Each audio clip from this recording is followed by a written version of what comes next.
Joining me now is someone with a unique insight into the character of this president and to Alexander Vindman's work at the NSC. John Bolton, the former national security advisor to President Trump. He is a former U.S. ambassador to the United Nations. He's held high-level positions in the Reagan, George H.W. Bush, and George W. Bush administrations. And his new book, of course, is The Room Where It Happened, a White House memoir. Thank you very much for being with us, Ambassador. Good to see you. Glad to be with you. Congratulations on your book. Well, I want to ask you first about Alexander Vindman retiring after being passed over under White House pressure, interfering with the promotion lists. Your reaction to that, you know him well. Well, in my experience with him, I think he merited promotion. His performance was exceptional. So was the performance of his twin brother, Yev, who was in a different capacity at the NSC. It was just as unacceptable for Vindman, I think, to be singled out, for Alex Vindman to be singled out, even worse in a sense for his brother Yev, whose only sin, as far as I can tell, was that he was his twin. So we don't know what Yev Vindman's fate is. I hope not covered here. But for Alex Vindman to retire from the military after, I think it must be about 21, 22 years now, is really a loss for the country. And I'm sure that Congress is going to be very interested over the coming weeks as to exactly what factored into his decision. His lawyer's letter, highly critical of the White House. Was there pressure from the White House? Did the president's comments foreshadow this? There's a lot we don't know. Obviously, we've just learned of this within the past hour or so. So as I say, I'm sure this is going to provoke a lot of questions, and it should. And he has himself tweeted, and we've confirmed that this is his tweet. Today, I officially requested retirement from the U.S. Army, an organization I love. My family and I look forward to the next chapter of our lives. And he's seen there, of course, out of his uniform. It is a sad moment, and it does reflect, obviously, on the interference with the military by the president, because Alexander Vindman had been a decorated veteran from Iraq as well. I want to ask you about Tammy Duckworth today as well. She had raised this issue. She was holding up promotions in the military because she said that he was being denied promotion. And in the last 24, 48 hours, the president, the Republican campaign, the Trump campaign, have vilified her, saying that she's not a patriot. This is someone who is a veteran and lost two legs in service to our country in Iraq. Your reaction to that?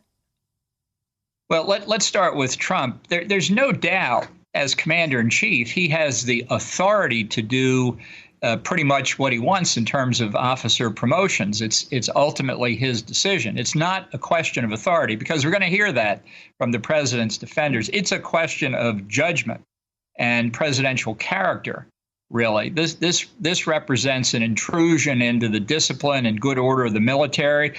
Whether the president has the authority to do it or not shouldn't be the subject of debate.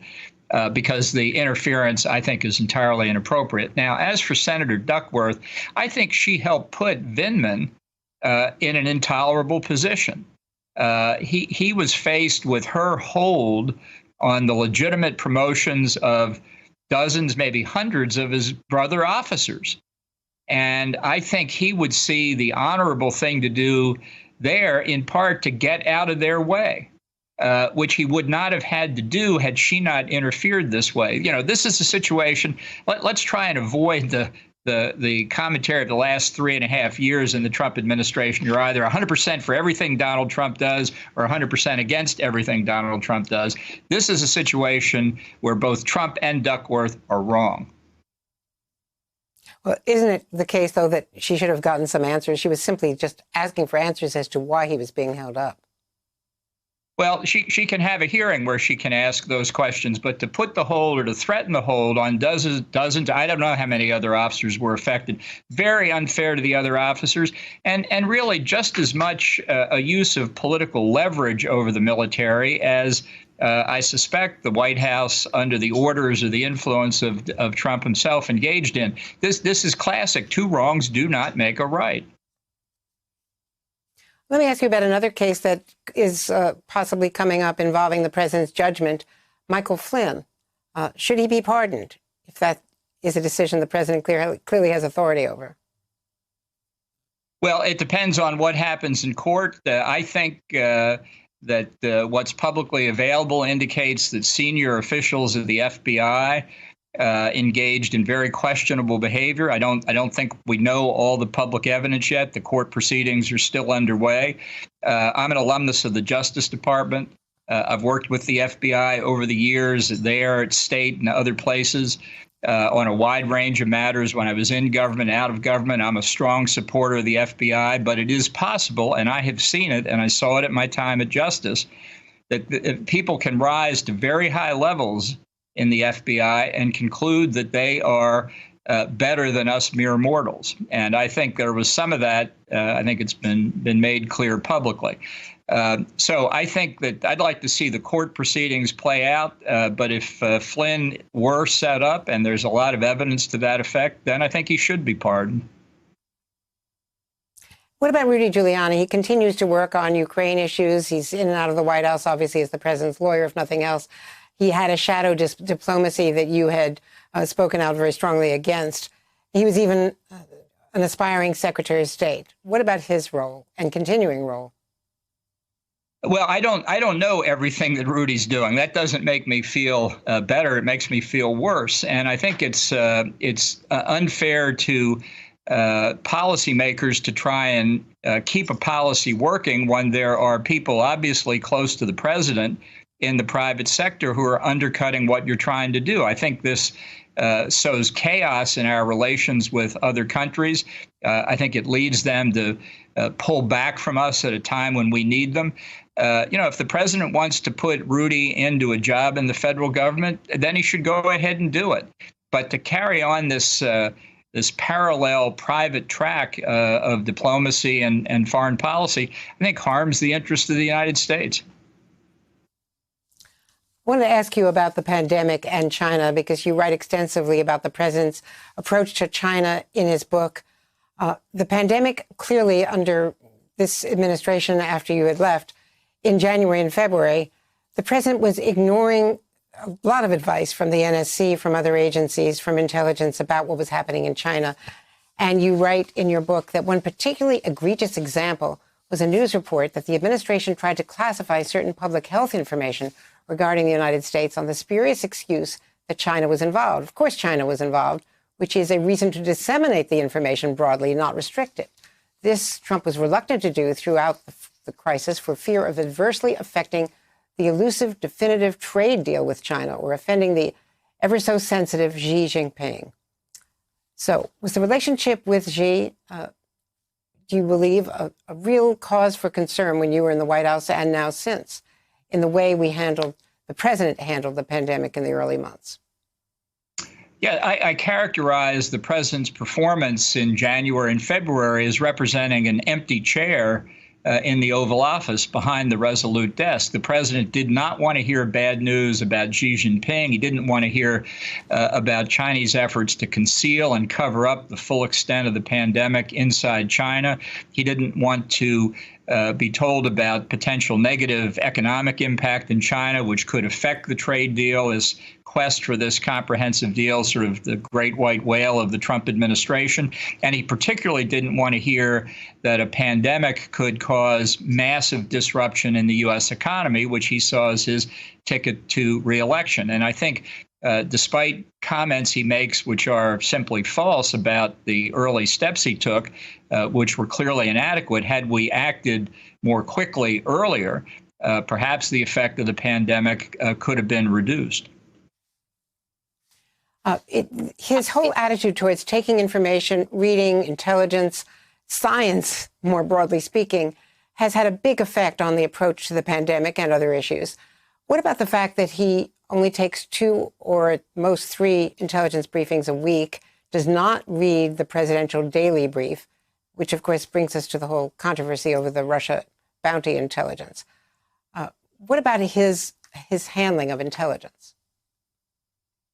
Well, he doesn't pay much attention to it. I mean, that's the worst thing I could say. It's perfectly appropriate for policymakers to disagree with the conclusions and the analysis of intelligence officers. It's a subject for debate. It should be. But What Donald Trump does is not listen, not pay attention, not read adequately, not take information in, not consider its ramifications. He doesn't think that he needs to know what other presidents have felt they need to know. He thinks that he's got a gut that tells him what to do. Maybe that works in Manhattan real estate. I won't second guess that. But it doesn't work when you're dealing with questions at the geostrategic level of China and Russia, nuclear proliferation with Iran and North Korea, international terrorism. It just doesn't work. The president's dominant consideration, in my judgment, has been the effect of these decisions on his own political future. He's certainly done a number of things, made decisions I consider correct, but that had little or nothing to do with the merits of the arguments. It had to do with his fear of provoking a backlash within the Republican Party. So we ended up at the right place in a number of cases for purely political reasons. And I think that's all a piece of how he looks at the world, how he looks at his role as president. And I think it's dangerous for the country. You wrote after the disastrous Helsinki summit regarding Vladimir Putin, for instance, that this, as Trump repeatedly objected to criticizing Russia and pressed us not to be so critical of Russia publicly, couldn't this be part of the reason why an intelligence briefer would not bring that Russia bounty threat to his attention? If it was serious enough to warn the allies to fortify our troops, surely even that thread, as it was being, checked out, was serious enough to tell any other president. Well, there are several levels here. The administration itself, if I understand correctly, has said that the information was in the president's daily brief. Now, he doesn't read the daily brief, so that wouldn't necessarily alert him to its significance. But the way the formulation of the in-person briefings went, at least when I was there, and I believe under my predecessor, H.R. McMaster, the director of national intelligence, the director of the CIA, the briefer, and the national security advisor discussed what should be brought to the president's attention and tried to work it out either the day of the briefing or looking forward a week or so. This seems to me to be unquestionably something that at least you tell the president. We may not have completely firm information here, but this pretty serious matter when Russia may appear to be paying bounties to kill American service members. And I find it hard to believe that it was the briefer alone who made that decision. I think that the two briefers I knew and worked with, who were outstanding professionals in my view, I certainly didn't always agree with them, but I think they did their job professionally, would have raised this and said to that group and others, should we bring this up or not? So I think there's still some unanswered questions there. And presumably would have also briefed him to talk about it with Vladimir Putin rather than having multiple calls and inviting him back to the G7. Well, the book is the room where it happened. We have to leave it there. We know your time is limited, but thank you very much for being with us today, Ambassador Bolton. Well, thank you for having me. Hey there, I'm Chris Hayes from MSNBC. Thanks for watching MSNBC on YouTube. If you want to keep up to date with the videos we're putting out, you can click subscribe just below me or click over on this list to see lots of other great videos.